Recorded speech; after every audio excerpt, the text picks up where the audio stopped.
మంచిది, దేవుని వాక్యాన్ని విందాం. మత్తయి సువార్త 13వ అధ్యాయము 45, 46 వచనాలు నేను చదువుతున్నాను, నాతో పాటు మీరు చదవండి. మత్తయి సువార్త 45, 46 నేను చదువుతున్నాను, నాతో పాటు మీరు చదవండి. మరియు పరలోక రాజ్యము మంచి ముత్యములను కొనబెతుకుచున్న వర్తకుని పోలి ఉన్నది. అతడు అమూల్యమైన ఒక ముత్యమును కనుగొని పోయి తనకు కలిగినదంతయు అమ్మి దాని కొనును. దేవుడు తన పరిశుద్ధ వాక్యము మన వినికిడిలో దీవించునుగాక. పిల్లరా, పరలోక రాజ్యం యొక్క పోలికల గురించి మనం మాట్లాడుకుంటూ ఉన్నాం. ఇప్పటివరకు ఎన్ని పోలికలు చెప్పుకున్నాం? 4 పోలికలు. 1 పొలము, 2 ఆవగింజ, 3 పులియని పిండి, 4 పొలములో దాచబడిన ధనము, 5 పరలోక రాజ్యము దేనికి పోల్చబడింది అంటే మంచి ముత్యమును కొన ఒక వర్తకుని పోలి ఉన్నది.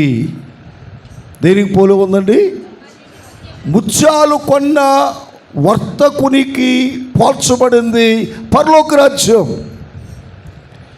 ముత్యం ఎవరు, వర్తకుడు ఎవరు అని మనము ఆలోచన చేస్తే, ముత్యము విశ్వాసులకు సాదృశ్యంగా ఉంది. వర్తకుడు ప్రభువైన యేసుక్రీస్తు ప్రభువారికి సాదృశ్యంగా ఉంది. ఈ పోలికలో మనం చూసినప్పుడు పరలోక రాజ్యము మంచి ముత్యమును కొనబెతుకుచున్న వర్తకుని పోలి ఉన్నది అనే విషయాన్ని మనం చూస్తూ ఉన్నాం. ఇక్కడ వర్తకుడు ప్రభువని యేసుక్రీస్తు ప్రభువారు అని ఎందుకు చెప్తున్నామంటే, యేసుక్రీస్తు ప్రభువారు భూలోకానికి ఎందుకు వచ్చాడు అంటే మంచి ముత్యాలు కొనటానికి వచ్చాడు. ఏం కొనటానికి? మంచి ముత్యాలు కొనటానికి. ఎప్పుడైనా ముత్యం చూసారా మీరు? ముత్యం ఎలా తయారవుతుంది మీకు తెలుసా? ముత్యం ఎలా తయారవుతుంది? ఆలచిప్పలో ఎలా తయారవుతుంది అమ్మా? ఆలచిప్ప ఎక్కడ ఉంటుంది? సముద్రము లోపల ఉంటుంది కదా. దేవుని బిడ్డలారా, ఆలచిప్ప సముద్రములో ఉన్నంత వరకు కూడా ముత్యము అందులో తయారవదు. మరి ఎలా తయారవుతుంది అని మనము ఆలోచన చేస్తే, మొట్టమొదటిగా ఆలచిప్ప సముద్రములో నుండి పైకి రావాలి. హల్లెలూయా! ఎక్కడి నుంచి రావాలి? సముద్రములో ఉన్న ఆలచిప్ప పైకి రావాలి. పైకి రావడం బట్టి అర్థం ఏమిటి? లోకములో నుండి బయటకు రావాలి. లోకములో ఉన్నంత వరకు కూడా ఒక వ్యక్తి ముత్యముగా మార్చబడలేడు. ఒక వ్యక్తి ముత్యముగా మార్చబడాలి అంటే ఆ వ్యక్తి లోకములో నుండి బయటకు రావాలి. అప్పుడే ఆ వ్యక్తి ముత్యముగా మార్చబడతాడు అనే విషయాన్ని మనం చూస్తున్నాం.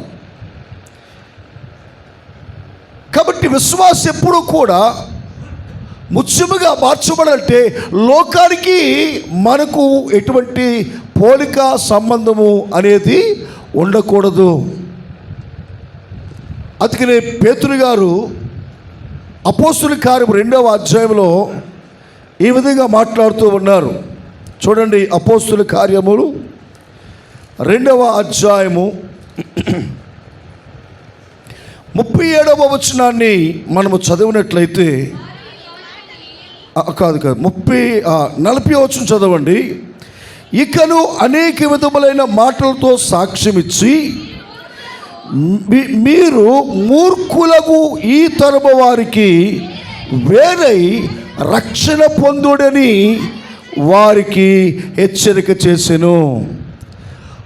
అపోస్తలుడు పౌలు గారు ప్రారంభ సంఘానికి బోధిస్తున్న బోధలలో ఒక మాటను మనం చదువుకున్నాం. పేతురు గారు చెప్పే మాటకు వారు ఏం చేశారట? నొచ్చుకుని వారు అడుగుతున్నారు, అయ్యా మేమేమి చేయాలి అని అడుగుతుంటే పేతురు గారు అన్నాడు, మీరేం చేయాలి? మారు మనసు పొందాలి. పాప క్షమాపణ నిమిత్తం మీరేం చేయాలి? బాప్తిసం పొందాలి అని చెప్పి ఆయన అంటున్నాడు, మీరు మూర్ఖులకు ఈ తరము వారికి వేరుగా ఉండాలి. చాలామంది జీవితంలో దేవుని బిడ్డలారా, లోకము క్రైస్తవము కలిసి ఉండలేవు.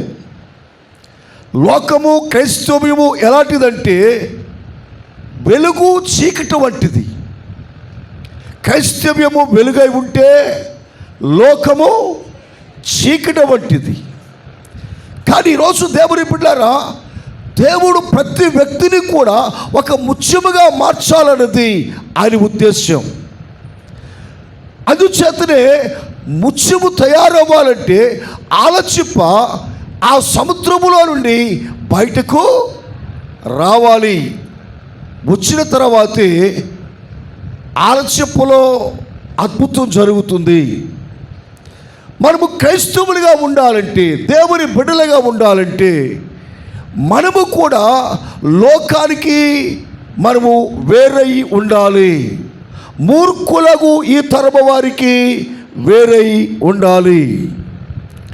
మీకు ఇంకా బాగా అర్థం అవ్వాలంటే ఎస్తేరు గ్రంథము 3వ అధ్యాయము 8వ వచనాన్ని మనం చదివితే, ఎస్తేరు గ్రంథము 3వ అధ్యాయము,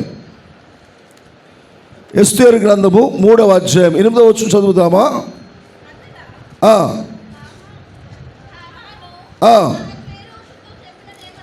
అహశ్వేరోషుతో చెప్పినదేమనగా, ఈ రాజ్య సంస్థానముల అన్నిటి యందు ఒక జాతి వారు చెదిరి ఉన్నారు. హామాను గారు రాజుగారితో చెప్పిన మాట మనం చూడండి. అయ్యా రాజా, మన దేశంలో చెదిరిపోయిన ఒక జాతి ఉంది. ఆ జాతి వారు ఎవరంటే ఇశ్రాయేలీలు. ఎవరండి వాళ్ళు? ఇశ్రాయేలీలు. ఈ ఇశ్రాయేలీలు వారు ఏం చేస్తున్నారు? చదవండి. జాతి వారు చెదిరి ఉన్నారు. వారి విధులు సకల జనుల విధులకు వేరుగా ఉన్నవి. హల్లెలూయా. దేవుని బిడ్డలారా, వారి విధులు, వారి క్రియలు, వారి పద్ధతులు, వారి ఆచారాలు మన ఆచారాల కంటే వేరుగా ఉన్నాయి అని మనం చూస్తూ ఉన్నాం. ఈ దినాల్లో దేవుని బిడ్డలారా, చాలామంది క్రైస్తవులు అని పేరు చెప్పుకుంటున్నారు, కానీ లోక ఆచారాలు మనలో పోవటం లేదు, లోక సిద్ధాంతాలు మనలో పోవటం లేదు. లోకములు ఆచరించిన ఆచారాలను పాటిస్తూ ఉన్నాము, వాటిని అనుసరిస్తూ ఉన్నాము. కనుక మనము దేవుడు మనం ఇష్టపడాలి అంటే, దేవుడు మనల్ని ఒక రూపములోనికి మార్చాలి అంటే, మనము లోకములోండి మనం ఏం చేయాలి? వేరుపరచబడాలి. అంటే సముద్రములో ఉన్న ఆలచిప్ప ఏం చేయాలి? పైకి రావాలి. మరి పైకి వచ్చిన తర్వాత ఏం జరగాలి? పైకి వచ్చిన తర్వాత ఏం జరగాలి? రెండవ ప్రక్రియ అక్కడ జరగాలి. రెండవది ఏంటి తెలుసా? వచ్చిన ఆలచిప్ప నోరు తెరవాలి. చెప్పండి, ఏం చేయాలి? మీరు ఆలచిప్ప చూసారా ఎప్పుడన్నా? ఒరిజినల్ ఆలచిప్ప నేను అండమాన్ దీవులు వెళ్ళినప్పుడు చూశాను. నేను చాలా ఆశ్చర్యపోయాను.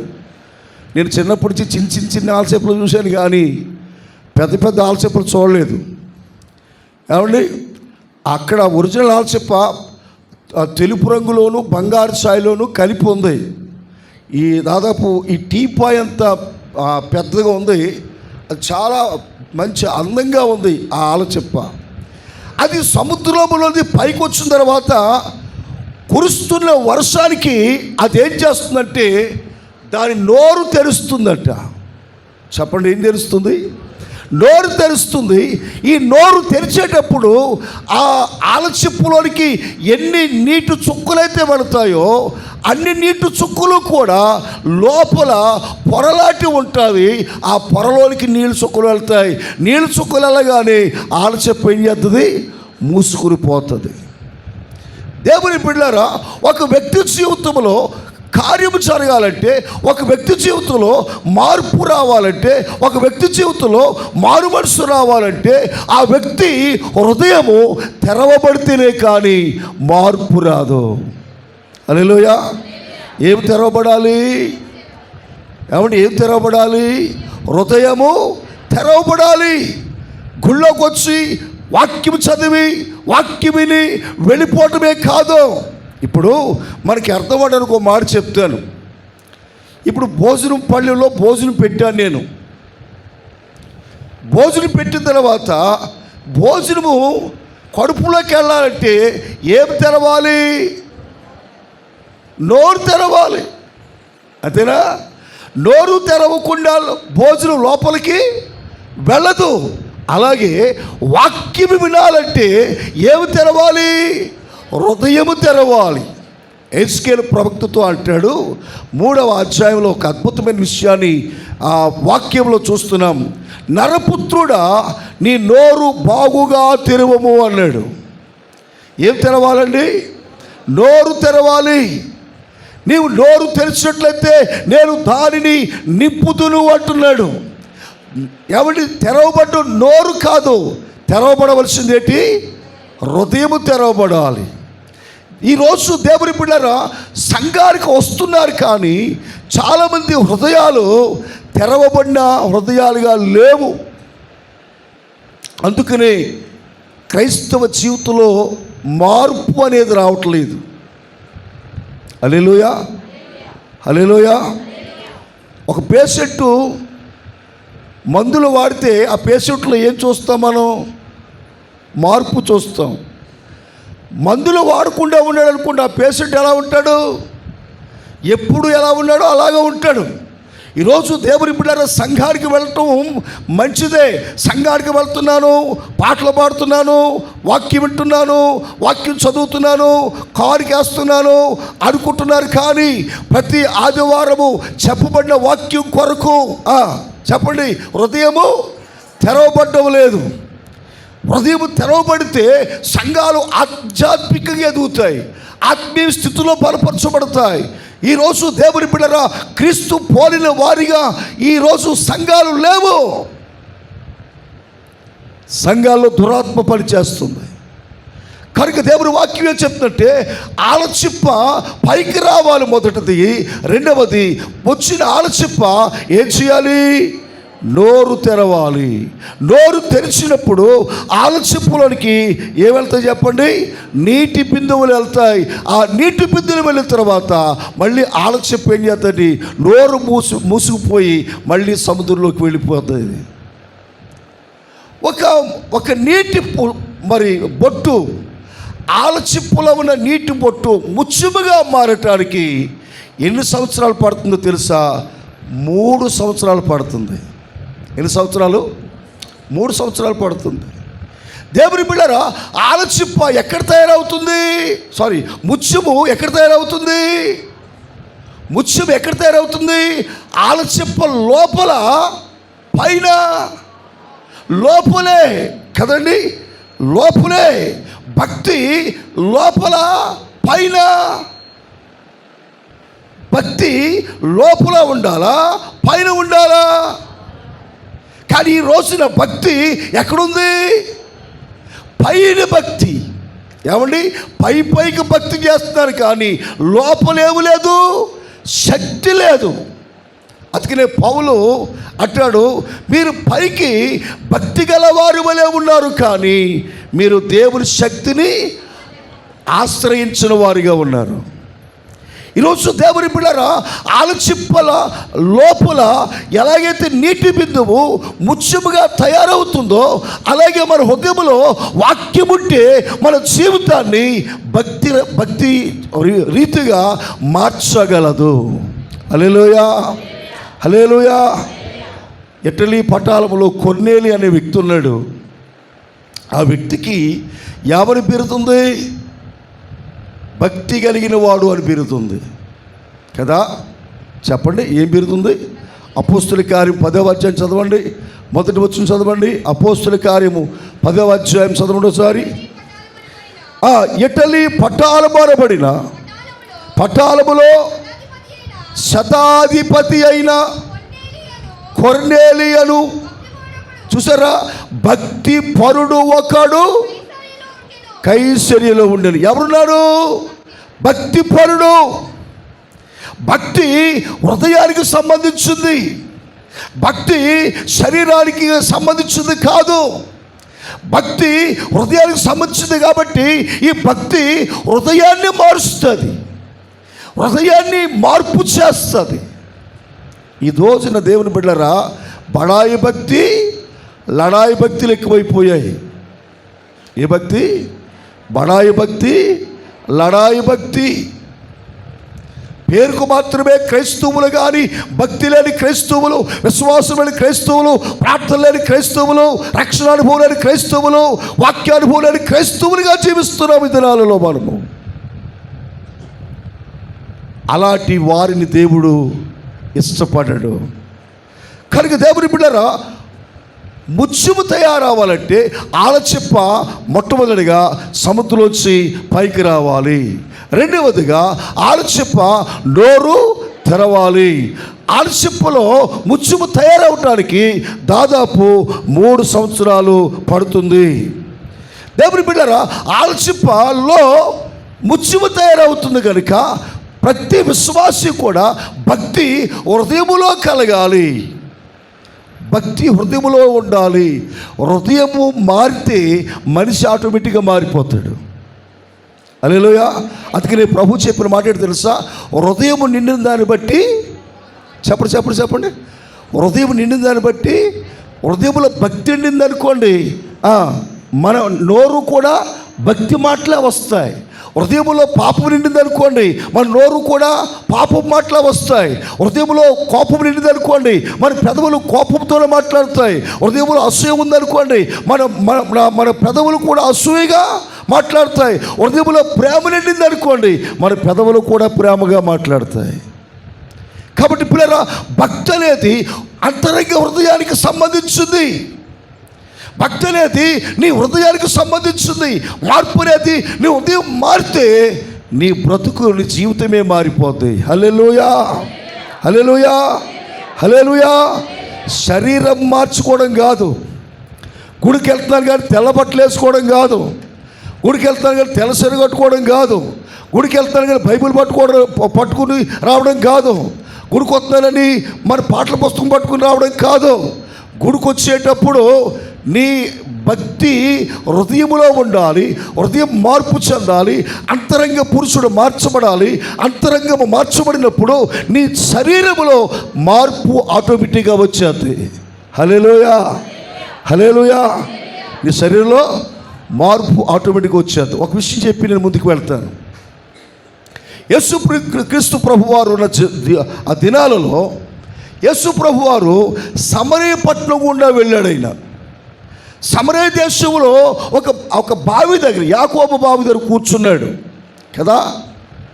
కూర్చున్నప్పుడు ఎవరు వచ్చారు? సమరయ స్త్రీ వచ్చింది. వచ్చినప్పుడు ఎలా ఉంది? వేషధారంతో ఉంది, మాట తీరు మారింది, నడక మారింది, చూపు మారింది, అన్నీ మారిపోయాయి. అన్నీ మారి ఏమండి లోకంలో మనుషులను ఆకర్షించే విధంగా ఉంది. కానీ యేసు ప్రభుతో 1 గంట సేపు మాట్లాడిన తర్వాత ఆమె నడక మారిపోయింది, మాట తీరు మారిపోయింది. అంటే ఏం జరిగింది? హృదయం మార్పు చెందింది. ఏం చెందింది? అందుకనే హృదయము ఘోరమైన వ్యాధి కలిగింది అని ఇర్మియా ప్రవక్త మాట్లాడుతూ ఉంటాడు. హృదయము మోసకరమైనది, అది ఘోరమైన వ్యాధి కలిగింది. కాబట్టి మార్పు శరీరానికి కాదు, మార్పు దేనికి? హృదయానికి. ఈ సమరస్త్రీ యేసు ప్రభు దగ్గర ఎప్పుడైతే మాట్లాడిందో ఆయన మాటలు ఆమె హృదయాన్ని మార్చేసాయి, ఆయన మాటలు ఆమె జీవితాన్ని మార్చేసాయి. ఇప్పుడు ఊళ్ళోకి వెళ్ళినప్పుడు ఆమె నడక మారిపోయింది, ఆమె మాట తీరు మారిపోయింది. ప్రజలందరూ కూడా ఆశ్చర్యకరంగా చూస్తూ ఉన్నారు. హల్లెలూయా. ఈరోజు నువ్వు దేవుని మందిరానికి వస్తున్నావు, కానీ నీ పద్ధతులు మారుతున్నాయా? నీ మాట తీరు మారుతుందా? నీ భక్తి తీరు మారుతుందా? ఒకసారి నీ భక్తి ఎలా ఉందో ఒకసారి ఆలోచన చేసుకోవడము ఎంతైనా మంచిది.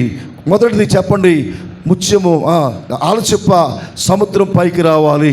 2, నోరు తెరవాలి. 3 సంవత్సరాలు ఆలచిప్ప లోపల ఉన్న నీటి బిందువులు ముత్యముగా మారటానికి 3 సంవత్సరాలు పడుతుంది. 4వది, లోపల ఆలచిప్పలో ఉన్న ఆ నీళ్లు ఎలాగైతే ముత్యంగా మారుతున్నాయో భక్తి అనేది కూడా లోపల జరగవలసింది కానీ పైన జరగవలసింది కాదు. ముత్యానికున్న ఒక అద్భుతమైన గుణము ఒకటి ఉంది. ఏమిటా గుణము అంటే, ఆ ముత్యం మీద ఏదైనా ఒక వెలుతురు, ఒక కాంతి దాని మీద పడింది అనుకోండి, అది ప్రకాశించే గుణం ఉంది. ఏ గుణం ఉంది చెప్పండి? ఒక వెలుగు ఆ ముత్యం మీద పడేటప్పుడు అది ప్రకాశించే గుణం ఉంది. ఆ ప్రకాశించే గుణం ఉంది. అలాగే దేవుని పిల్లలమైన మనము కూడా క్రీస్తు మన మీద ప్రకాశించినప్పుడు మనము ప్రకాశించేవారిగా మనం ఉండాలి. హల్లెలూయా, హల్లెలూయా. అందుకనే పిల్లల పరలోకము దేంతో కట్టబడింది? పరలోకము దేంతో కట్టబడింది చెప్పండి? పరలోకము దేంతో కట్టబడింది? ముత్యముతో కట్టబడింది. ప్రకటన గ్రంథము 21వ అధ్యాయము 21వ వచనం చదువుదాం. ప్రకటన గ్రంథము 21వ అధ్యాయము 21వ వచనం చదువుతున్నాను నేను, చూడండి. దాని 12 గుమ్మములు 12 ముత్యములు, ఒక్కొక్క గుమ్మము ఒక్కొక్క ముత్యముతో కట్టబడి ఉన్నది. పట్టణపు రాజవీధి శుద్ధ సువర్ణమయమై స్వచ్ఛమైన స్ఫటికమును పోలి ఉన్నది. హల్లెలూయా. దేవుని బిడ్డలారా, ఒక్కొక్క గుమ్మం 12 గుమ్మాలు 12 ముత్యములతో చేపడ్డాయి. అందుకనే పరలోకం అంతా కూడా వెలుతురుమయం. నీతి సూర్యుడు ఆయన వెలుగు ఎప్పుడైతే ఆ గుమ్మాల మీద పడుతూ ఉందో పరలోకం అంతా కూడా వెలుగుమయమైపోతూ ఉంది. ఈరోజు దేవుని బిడ్డలారా, మనము కూడా వెలిగించడానికి యేసు ప్రభు వారి లోకానికి వచ్చాడు. కనుక ముత్యము ఏ రీతిగా తయారవుతుందో అలాగే మనము కూడా తయారైతే వర్తకుడని యేసు ప్రభు వారు కనుగొని అనే విషయాన్ని చూస్తున్నాం. యేసు ప్రభు అనే వర్తకుడు ఈ భూలోకానికి ఎందుకు వచ్చాడు తెలుసా? నశించిన దానిని వెతకి రక్షించడానికి ఈ భూలోకానికి వచ్చాడు. ఎవరి కొరకు? నశించిపోతున్న మన కొరకు వచ్చి ముత్యముగా తయారైన నిన్ను వెల ఇచ్చి కొన్నాడట. ఇక్కడ రాయబడిన మాట ఏంటి తెలుసా? ఏమండి, ఆ ముత్యమును కనుగొని పోయి తనకు కలిగినదంతయు అమ్మి దానిని కొనెను. యేసుక్రీస్తు ప్రభువారు ముత్యముగా ఉన్న నిన్ను కొనటానికి క్రయధనము చెల్లించాడు. తనకు కలిగినదంతయు అమ్మేశాడు. ఏమండి, యేసు ప్రభువారు అమ్మవేయబడ్డాడు. ఏమమ్మాడు? తన జీవితాన్ని కొరకు అమ్మేసుకున్నాడు. తన రక్తమిచ్చి నిన్ను కొన్నాడు. నీవు ముత్యముగా మారావని, ముత్యముగా ఉన్నావని, దేవుని రాజ్యములో ఉండాలని ముత్యముగా ఉన్న నిన్ను తన అమూల్యమైన రక్తము చేత కొన్నాడు. కనుకనే పరలోక రాజ్యము ముత్యమును కొన్న వర్తకుడికి పోల్చబడినట్లుగా మనం చూస్తున్నాం. కనుక ఈరోజు దేవుని బిడ్డలారా, మనమందరము కూడా ముత్యముగా మారి పరలోకములో మన దేవుడితో ఉండాలని ఆయన తన రక్తాన్ని మన కొరకు కార్చాడు. తన ప్రాణాన్ని మన కొరకు అర్పించి మనలను నీతిమంతులుగా దేవుడు చేశాడు.